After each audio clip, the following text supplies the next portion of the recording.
जब तुम उस मार्ग पर अत्यधिक आगे बढ़ चुके थे बलि, तब तुम्हें अपनी भूल का आभास अवश्य हुआ था, परंतु तब तक तुम स्वयं उस मार्ग से लौटकर नहीं आ सकते थे। तुम्हें सत्य के मार्ग पर केवल ईश्वर ही ला सकते थे, और इसीलिए मैंने यह वामन रूप धारण किया।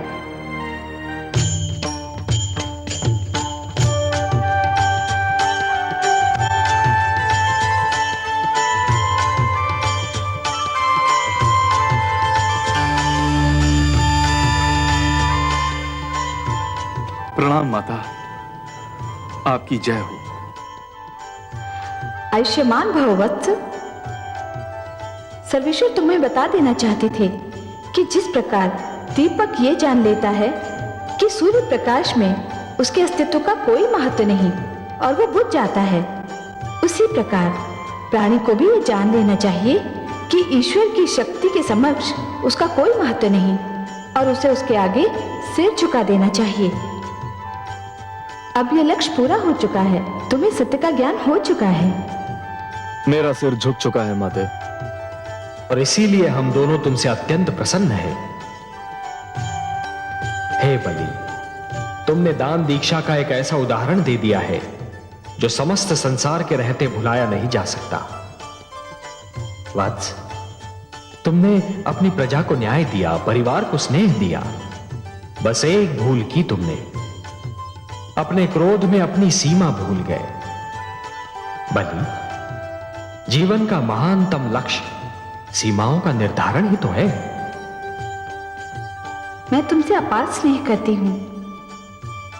मैंने अपनी कृपा से तुम्हारे लिए भंडार का मुख खोल रखा था, क्योंकि तुम धन का सदुपयोग कर रहे थे। अब मेरा लक्ष्य पूर्ण हो चुका है और मैं तुम्हें क्षमा भी कर चुका हूं। अब मुझे क्षीर सागर लौटना है, परंतु जाने से पहले मैं तुम्हें तुम्हारा राज्य लौटा रहा हूं वत्स। यदि इसके अतिरिक्त भी तुम्हारी कोई और इच्छा हो तो व्यक्त करो, उसकी पूर्ति करने में मुझे आनंद ही होगा। केवल एक ही इच्छा है प्रभु, मैं नित्यदिन आप दोनों के दर्शन करना चाहता हूं। भोर भय जब मेरे नेत्र खुलें तो मैं आप दोनों को अपने समक्ष देखना चाहता हूं। तथास्तु। मैं तुम्हें वचन देता हूं वत्स कि जब तक तुम जीवित रहोगे, नित्य प्रातः मुझे अपने द्वार पर उसी तरह उपस्थित पाओगे जिस प्रकार तुम्हारे द्वारपाल रहते हैं। मैं तो सदैव तुम्हारे साथ हूं। तुम मेरे लाडले हो, सदैव मेरा आशीर्वाद तुम्हें प्राप्त रहेगा। जगदीश्वर, आपकी जय हो। हे माता, आपकी जय हो।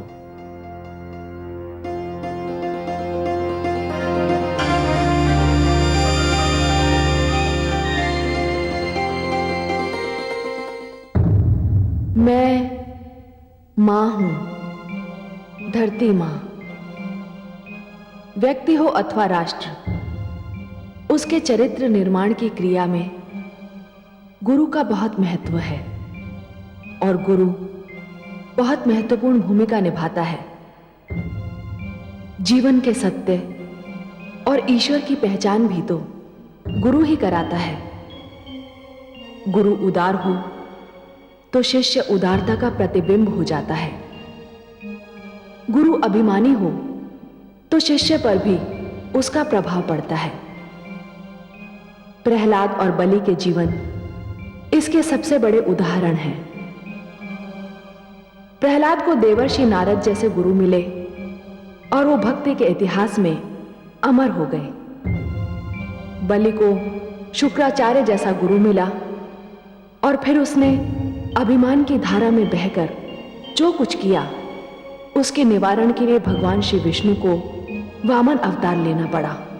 मुझे उनके पावन पग का स्पर्श मिला और मैं धन्य हो गई। वामन के अवतरण का दिन आज तक दक्षिण भारत, विशेषकर केरल में ओणम के रूप में मनाया जाता है। ओणम राजा बलि की दानशीलता का द्योतक है। यह त्योहार नववर्ष के उत्सव के रूप में सारे प्रदेश में बड़ी धूमधाम से मनाया जाता है। नौका दौड़ इस उत्सव का विशेष आकर्षण है। मुझे ना तो वामन का अवतरण भूल सकता है और ना राजा बलि की दानशीलता। मुझे आज भी दोनों बहुत प्रिय हैं।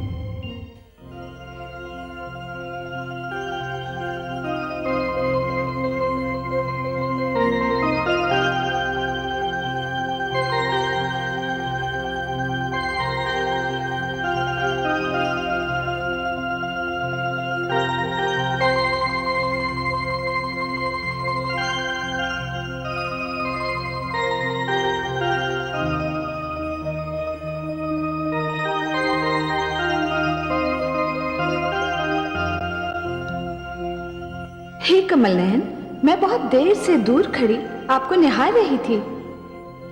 क्षमा कीजिए महादेवी, मुझे आपके आने का आभास ही नहीं हुआ। जब आप सृष्टि की चिंता में लीन होते हैं तो सदा आपकी यही दशा होती है। जिसको सारी जग की चिंता हो उसको इतना अवकाश ही कहां। नहीं महादेवी, ये बात नहीं है। आप तो हमारे तन मन में रमी हुई हैं। बल्कि मैं तो ये कहूंगा कि जब भी मैं स्वयं को देखता हूं तो मुझे अपने भीतर भी आप ही की झलक दिखाई पड़ती है। परंतु हे कमल नयन, जिसके मुस्कुराते मुख की कल्पना मात्र से मन में कमल खिल उठते हो, उस मुख पर चिंता की छाया हो तो सारी सृष्टि अंधकार में डूबी लगने लगती है। आपने वामन रूप लेकर बलि के अहंकार को समाप्त कर दिया था। आपने उस संधि को फिर से प्रस्थापित कर दिखाया जिसके अंतर्गत सदा के लिए देवलोक पर देवताओं का, असुर लोक पर असुरों का और मानव लोक पर मानवों का आधिपत्य बना रहेगा। तो फिर हे क्षीर सागर वासी, आप किस चिंता में डूबे हैं? हे महादेवी, यदि क्षितिज पर प्रकाश और अंधकार एक दूसरे से मिल रहे हो, परंतु यह जान नहीं पड़ रहा हो कि प्रकाश अंधकार में खोया जा रहा है या अंधकार प्रकाश को निगल रहा है, यदि विष और अमृत की धाराएं आपस में टकरा रही हो, परंतु यह नहीं जान पड़ रहा हो कि विष अमृत पर प्रभाव डाल रहा है या अमृत विष पर, यदि मीठे और खारे जल की धाराएं आपस में जूझ रही हो, परंतु यह ज्ञात नहीं हो रहा हो कि मीठा पानी खारा हुआ जा रहा है या खारे पानी में मिठास आ रही है, तो चिंता तो अवश्य होगी। कहने का तात्पर्य यह है महादेवी कि इस समस्त घटना चक्र में एक ऐसी घटना घटी है जो नहीं होनी चाहिए थी। बल्कि मैं तो यह कहूंगा कि यह घटना ऐसी घटना है जिसका परिणाम बहुत समय उपरांत ही ज्ञात होगा। मैं समझी नहीं पद्मनाभ। महादेवी, असुर और मानव आक्रमणकारी और आक्रमण के लक्ष्य के रूप में ही सही, पर एक दूसरे के संपर्क में आ गए हैं। तो क्या हुआ कमल नयन? तो क्या हुआ महादेवी? यदि इस संपर्क के कारण असुरों में मानवों के गुण आ जाएं, तब तो अति सुंदर होगा। परंतु कहीं यदि मानव में असुरों के अवगुणों का समावेश हो गया तो यह एक बहुत बड़ी दुर्घटना होगी। मानव के मस्तिष्क में अहंकार भर जाएगा और वो स्वयं को ईश्वर मानने लगेगा। पर ऐसा क्यों होगा? मैंने कब कहा कि ऐसा होगा? महादेवी, क्या होगा ये तो विधाता ही जाने, पर ऐसा हो सकता है इतना तो मैं अवश्य सोच सकता हूं। और महादेवी, मेरी इस सोच का एक कारण भी है, और वो कारण ये है कि मानव जितना सुंदर है उतना ही उतावला, वो जितना बलवान है उतना ही दुर्बल, और उसका हृदय जितना विशाल है उतना ही वो लोभी भी है। और मेरी चिंता यह है महादेवी कि कहीं उसका उतावलापन, उसकी दुर्बलता और उसका लोभ उस पर विजय न पाले, जिससे उसकी अवनति हो जाए। और मानव की अधोगति का विचार मात्र ही मुझे व्याकुल कर देता है महादेवी। मैं मां हूं, धरती मां। मैं तुमको जिस युग की कथा सुना रही हूं वो बहुत अद्भुत युग था। शिक्षा, ज्ञान और विद्या की दृष्टि से वो महान युग था। धरती पर सरस्वती की कृपा की शीतल छांव बिखरी हुई थी।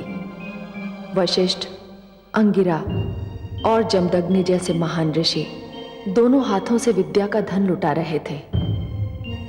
मानव लोक में उनके यश की धूम मची हुई थी। उनके आश्रम ज्ञान विज्ञान के मंदिर थे। नित दिन नए वैज्ञानिक आविष्कार हो रहे थे। विद्यार्थियों और शिक्षार्थियों की भीड़ इन आश्रमों की ओर यूं खिंच रही थी जैसे पुजारी तीर्थ स्थानों की ओर खींचते हैं। इन आश्रमों के द्वार सबके लिए खुले थे। ऋषियों की लोकप्रियता अपने शिखर पर पहुंच चुकी थी। उनकी धर्म संसद राजाओं का पथ प्रदर्शन करती थी। उनके आचरण पर कड़ी दृष्टि भी रखती थी। परंतु जैसा कि अक्सर देखा गया है, मनुष्य बहुत जल्दी प्रतिबंधों से घबरा जाता है। धर्म संसद की कड़ी दृष्टि कुछ राजाओं को अखरने लगी। वे ऋषियों को अपना प्रतिद्वंदी समझने लगे। धर्म संसद के रूप में ऋषियों की शक्ति से उन्हें भय लगने लगा। वे घुटन महसूस करने लगे और ऋषियों की शक्ति को ललकारने के लिए उतावले हो उठे। ऐसे राजाओं की अगुवाई कर रहा था महिष्मती नरेश राजा सहस्रार्जुन। राजपुरोहित, आप हमारी दी हुई सुविधाओं का अनुचित लाभ उठा रहे हैं। हमें अखेट पर जाने से रोकने का आपको साहस कैसे हुआ? क्षमा करें महाराज, किंतु मैंने जो कुछ भी कहा आपके और समस्त राज्य के हित में कहा। ग्रहों की दशा इस बात की अनुमति नहीं देती कि कल आप आखेट पर जाएं। ग्रह दशा कहती है कि यदि आप आखेट पर गए तो कुछ भी अशुभ घट सकता है। मैं अच्छी तरह जानता हूं, यह ग्रह दशा, यह भविष्यवाणियां, यह लगन और यह समय का निर्धारण हम जैसे राजाओं पर अंकुश लगाने के बहाने हैं। इस ढंग से आप हमारी स्वतंत्रता को अपने वश में करने की चेष्टा करते हैं। ये सारे आडंबर आप जैसे विद्वान इसलिए रचते हैं कि हम जैसे राजा आपके अधीन रहें। मैं आखेट पर जाऊंगा और मेरे इस निर्णय को कोई नहीं बदल सकता।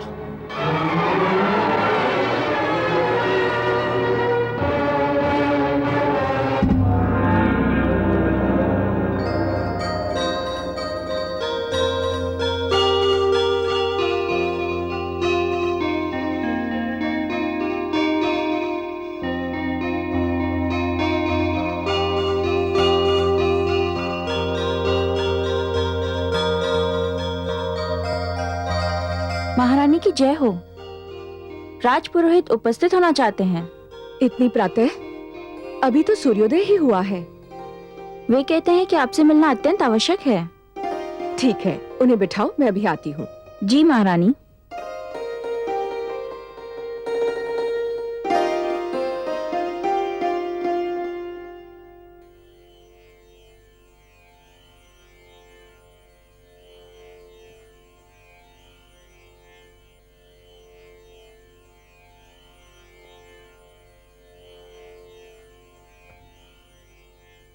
आप स्थान ग्रहण कीजिए।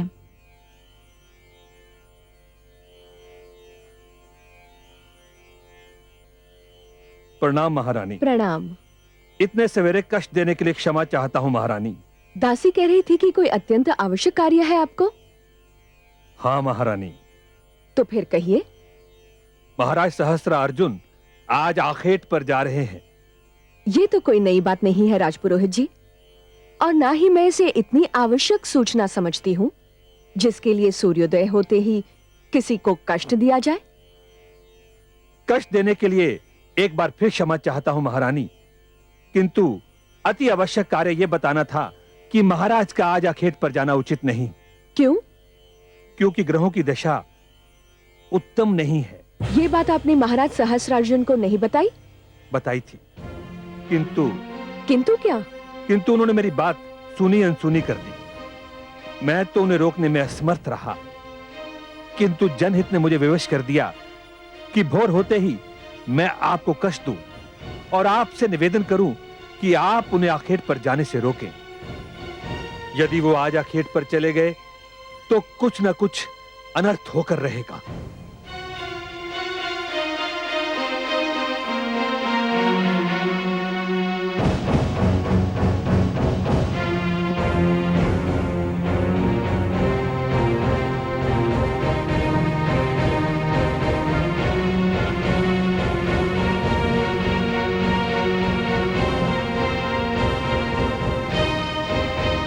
महारानी पधार रही है।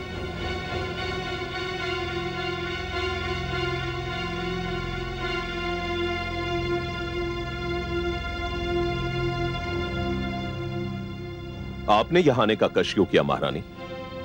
हम अखेट पर जाते तो आपसे मिलकर ही जाते। मुझे इसलिए आना पड़ा महाराज कि मैं नहीं चाहती कि आज आप आखेट पर जाएं। क्यों? समझ गए। हमारे राजपुरोहित तो हमें वश में कर नहीं सके, इसलिए हमें वश में करने के लिए उन्होंने आपका आश्रय लिया। राजपुरोहित का कहना है कि आज ग्रह दशा उत्तम नहीं है। आप भी किन की बातों में आ गई महारानी? इन राजपुरोहितों ने अपनी महत्ता जताने के लिए ये सब आडंबर रच रखे हैं।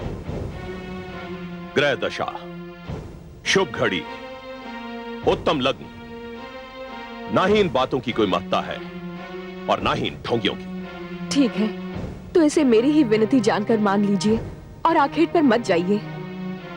आप अच्छी तरह जानती हैं महारानी कि मैं आपकी बात कभी नहीं टालता, परंतु मुझे खेद है कि मुझे आपकी बात टालनी पड़ रही है। जिन अतिथियों को मैंने निमंत्रण दिया है वो क्या सोचेंगे? और अब तो मुझे यह सिद्ध करने के लिए जाना होगा कि यह केवल ढोंग है। राजपुरोहित जैसे व्यक्तियों की बातों में ना कोई तर्क है और ना ही कोई सत्य है।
कौन है तू बालक?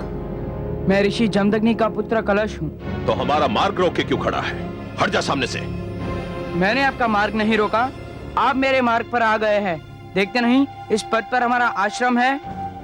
क्षमा कीजिएगा, अभी तक मुझे आपका परिचय नहीं मिला। क्या तुमने हमें नहीं पहचाना? पहचान लिया होता तो आपको परिचय देने का कष्ट क्यों देता? ऋषि पुत्र हो ना, इसीलिए अपनी सीमाओं का उल्लंघन करते तुम्हें भय नहीं लगता। मैं तुम्हें छोटा बालक समझकर क्षमा करता हूं। हम महेशमती नरेश महाराज सहस्त्रार्जुन हैं। प्रणाम महाराज, बड़ी प्रसन्नता हुई आपके दर्शन करके और आपका नाम जानकर। सुना है तुम्हारे पिता के आश्रम में बड़े सुंदर मृग समूह हैं। आपने ठीक सुना है महाराज। हम उनके आखेट के लिए यहाँ आए हैं। आप यहीं ठहरिए, मैं पिताश्री से पूछ कर आता हूँ क्या बंदर आ सकते हैं या नहीं। रुक जाओ पुत्र।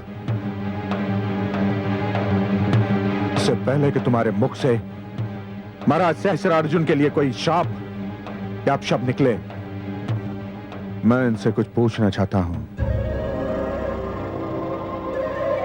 महाराज, आपने मेरे पुत्र पर प्रहार क्यों किया? उसे यह जताने के लिए कि राजा से प्रश्न नहीं किया जाता, राजा का मार्ग नहीं रोका जाता। इसका यह साहस कि हमसे कहे कि हम आश्रम में तभी जा सकते हैं जब आप इसकी अनुमति दें। क्या शिष्टाचार यह नहीं कहता महाराज कि किसी के घर में प्रवेश करने से पहले उसकी अनुमति ली जाए। घर? जिस धरती पर यह घर बना है वो धरती हमारी है, यह पूरी धरती हमारी है। इसलिए इस धरती पर जो भी वस्तु बनी है वो हमारी है। मानव तो धरती का क्षणिक स्वामी होता है महाराज, क्षणिक स्वामी। धरती का प्रथम और अंतिम स्वामी ईश्वरी है। आपसे पहले भी इस धरती के स्वामी कई आए और आकर चले गए, और आपके उपरांत भी कई आकर चले जाएंगे। क्या हुआ स्वामी? क्या हुआ स्वामी? अपने पुत्र को देखो। पुत्र? पुत्र तुम्हें घायल किसने किया?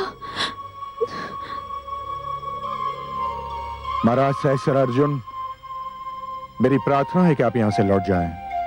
और यदि मैं आपकी विनती अस्वीकार कर दूं तो फिर जो कुछ भी होगा उसका उत्तरदायित्व मुझ पर नहीं होगा। देखिए ऋषिवर, मैं यहां खेड करने आया हूं और आखेट करके ही जाऊंगा। आप में इतना साहस, इतना बल नहीं कि आप मेरा मार्ग रोक सके।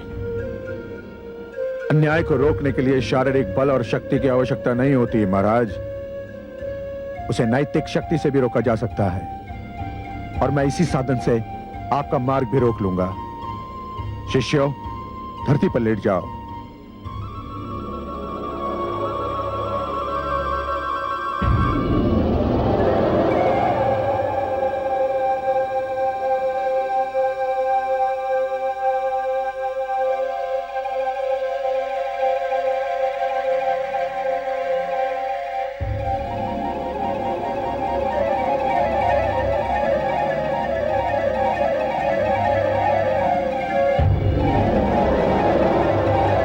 महाराज सहस्र अर्जुन, यदि आप में इतना साहस है, इतना बल है कि आप इनको कुचलकर मेरे आश्रम में जा सकते हैं, तो जाइए, जाइए। अन्यथा लौट जाइए महाराज, लौट जाइए।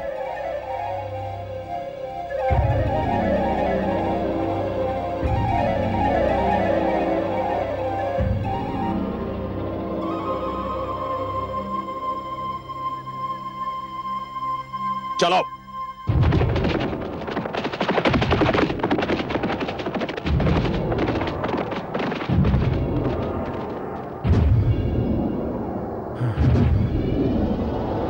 उठ जाओ शिष्यों।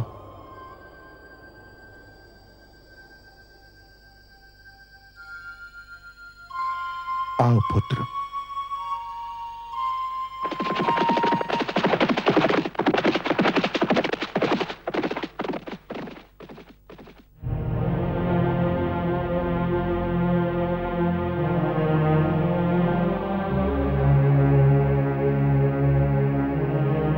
महादेवी, आप मुझे मेरी चिंता का कारण पूछ रही थी ना? यही है मेरी चिंता का कारण। इसी क्षण की शंका मेरे मन में रह रहकर उभर रही थी। देखा आपने? देखा? असुरों और मानव का क्षणिक संपर्क अपना रंग दिखा रहा है। हाँ कमल नयन, मैं बड़े दुख से देख रही हूँ कि जिस मानव को फांस भी चुभे तो आप व्याकुल हो जाते हैं। जिस मानव को तनिक भी कष्ट हो तो आपकी योग निद्रा तक टूट जाती है। वही मानव आज ये भूलकर अपने तेज, अपने यश और अपनी शक्ति पर इतरा रहा है। परंतु ये तेज उसे किसने दिया? उसका ये यश किसका दिया हुआ उपहार है? उसकी शक्ति किसकी कृपा का दान है? मैं मानव कथा के इसी मोड़ से चिंतित रहता हूं महादेवी। मानव जब इतना दुर्बल हो जाता है कि हर दुर्बलता उस पर विजय प्राप्त कर लेती है, तो वो अहंकार का आधिपत्य स्वीकार कर लेता है। महादेवी, जब दिन डूब जाता है और अंधकार छा जाता है, तो हर वो वस्तु जो प्रकाशमान थी अंधकार में लुप्त हो जाती है। महादेवी, वो वस्तु होती अपने ही स्थान पर है, परंतु केवल अंधकार के कारण दिखाई नहीं देती। उसी प्रकार जब मानव मस्तिष्क में अहंकार का आधिपत्य जम जाता है महादेवी, तो मानव अपनी ही सीमाओं को लांघ जाता है। वो जिन नियमों का पालन कर रहा था, वो नियम भी कहीं खो जाते हैं। ये सीमाओं का उल्लंघन और नियमों का भूल जाना, एक दुखद कथा का आरंभ होता है महादेवी। हे कमल नयन, मानव आपको दुख दे रहा है, इसमें उसका कोई भला नहीं। बड़ा दुखद होगा वो दिन जब आपको मानव के विरुद्ध कोई पग उठाना पड़ेगा। यही भय मुझे भी लग रहा है महादेवी, यही भय मुझे भी लग रहा है। मैंने सदैव मानव की रक्षा की है, उसे कृपादान दिया है, पर लगता है कि मानव उन्हें भूल रहा है। महादेवी, आप जानती हैं कि मानव के दुख की गाथा कहां आरंभ होती है? जब मानव मानव से टकराता है, जब वो मानवता को भूलकर दूसरे मानव का शत्रु बन जाता है। हे प्रभु, इसमें आपकी क्या भूमिका होगी? महादेवी, आप सदैव मुझे दोषी के विरुद्ध और निर्दोष के साथ ही पाएंगी, अत्याचारी से दूर और दुर्बलों के साथ ही पाएंगी। यही होता रहा है और यही होता भी रहेगा।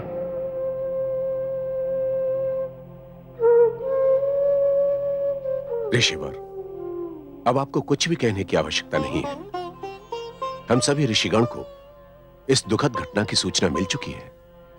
महाराज सहस्त्रार्जुन ने जो किया वो अत्यंत दुर्भाग्यपूर्ण है और ये किसी राजा को शोभा नहीं देता।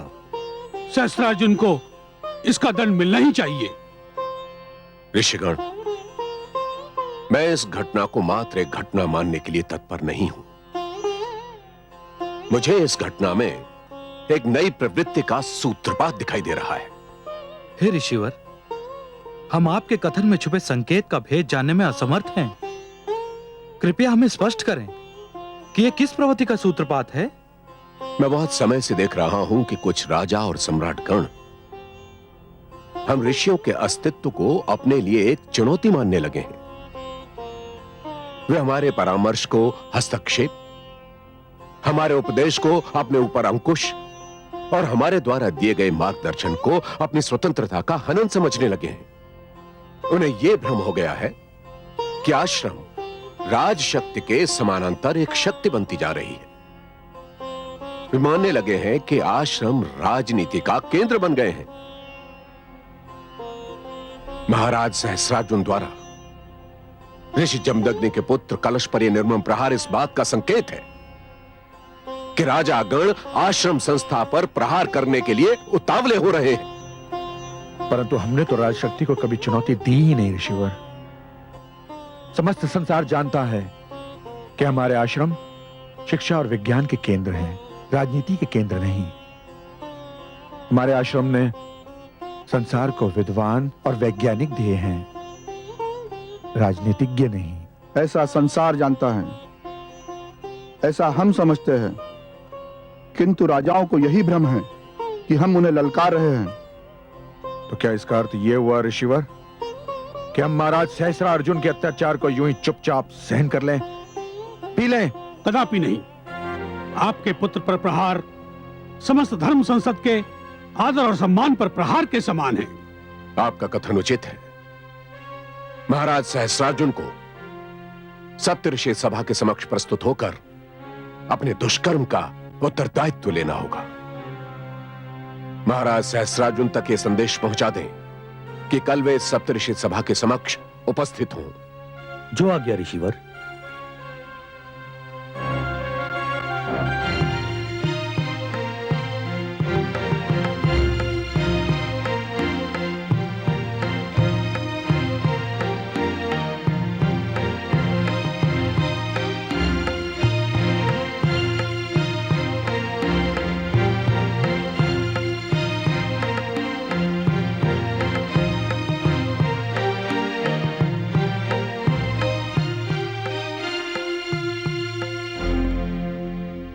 आप तो अकारणी भयभीत हो रहे थे राजपुरोहित जी। ग्रह दशा का अनुमान लगाने में अवश्य कोई त्रुटि रह गई होगी। नहीं महाराज, मेरे अनुमान में कोई त्रुटि संभव नहीं है। हमें तो कुछ भी नहीं हुआ राजपुरोहित जी। जिस प्रकार सुकुशल हम अखेट पर गए थे, उसी प्रकार सुकुशल हम अखेट से लौट भी आए हैं। क्षमा करें महाराज, किंतु दुर्घटनाएं अपने आने की सूचना नहीं देती। जब वो अचानक सामने आ जाती हैं, तभी उनके अस्तित्व का ज्ञान होता है। यह जानना बहुत कठिन है महाराज कि विदा होने वाले पल के स्थान पर जो नया पल आएगा वो जीवन में क्या संदेश लेकर आएगा। मैंने जो कुछ भी कहा था उसका स्रोत एक विज्ञान है, इसलिए उसका परिहास करना उचित नहीं है महाराज।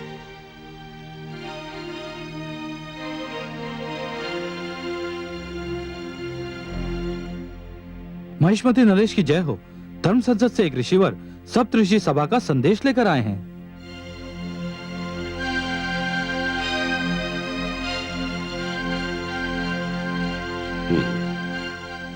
संदेशवाहक को आदर सहित उपस्थित किया जाए। जो आज्ञा महाराज।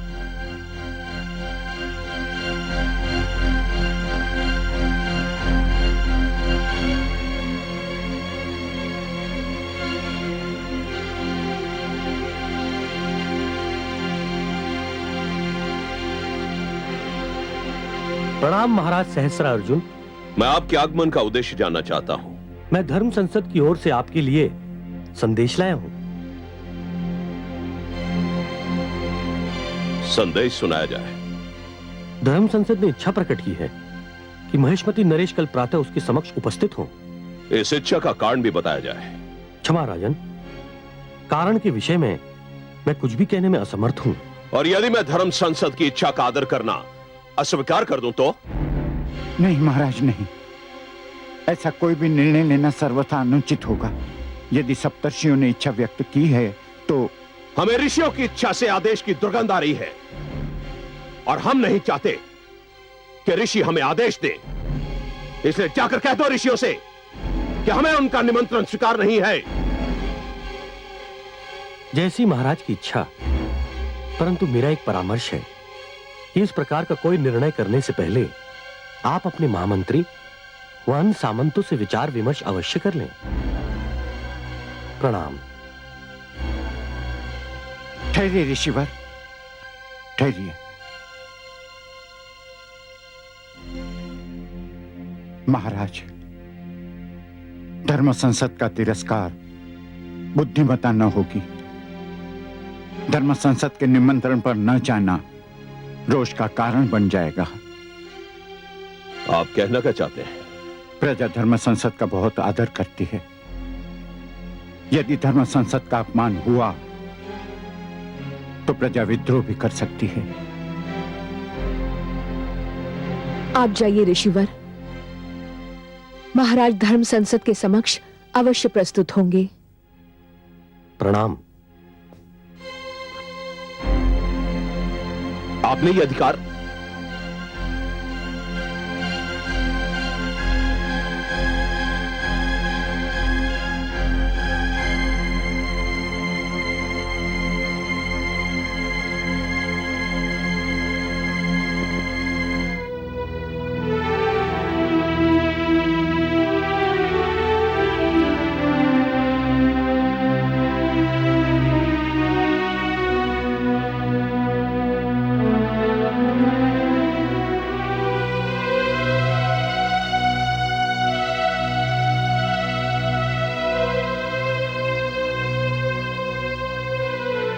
आपके नेत्रों के संकेत ने हमारे होंठ सी दिए थे महारानी,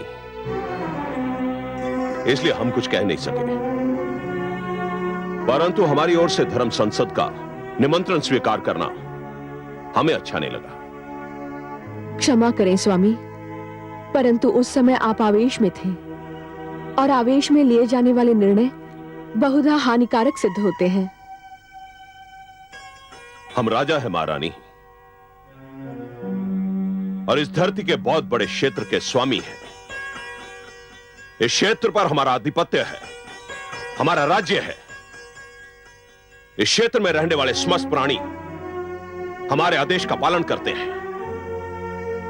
ऋषि भी इसी क्षेत्र के वासी हैं, उन्हें भी हमारे आदेश का पालन करना चाहिए। हम उनके आदेश का पालन क्यों करें? स्वामी, ये सत्य है कि ऋषिगण भी इसी क्षेत्र के वासी हैं, परंतु ये भी सत्य है कि हम जिस जीवन प्रणाली को मानते हैं उसमें ऋषियों का एक विशेष स्थान है। ऋषियों को यह स्थान हमारी उदारता के कारण मिला है महारानी। परंतु मिला तो है। इसका अर्थ यह तो नहीं कि वो हमसे टकराने लगे, हम पर आदेश चलाने लगे। नहीं महारानी, ऋषि अपने आप को आवश्यकता से अधिक शक्तिशाली समझने लगे हैं। इनकी शक्ति पर अंकुश लगाना होगा। मेरे विचार में ये अनुचित होगा। क्यों अनुचित होगा? हे राजन, वे हमसे दूर अपने संसार में मग्न हैं, शिक्षा दान करके समाज की सेवा कर रहे हैं, समाज को अच्छे नागरिक दे रहे हैं, लोभी नहीं है, वे धन और सत्ता नहीं चाहते। सत्ता नहीं चाहते, परंतु सत्ताधारियों को नीचा वश्य दिखाना चाहते हैं। बार बार इस बात को जताना चाहते हैं कि राजा के पास शारीरिक बल है, इसलिए उसका मान कम है। ऋषियों के पास बुद्धि बल है, इसलिए उनकी श्रेणी ऊंची है। और धन, महारानी आप जानती हैं आश्रमों में कितना धन है?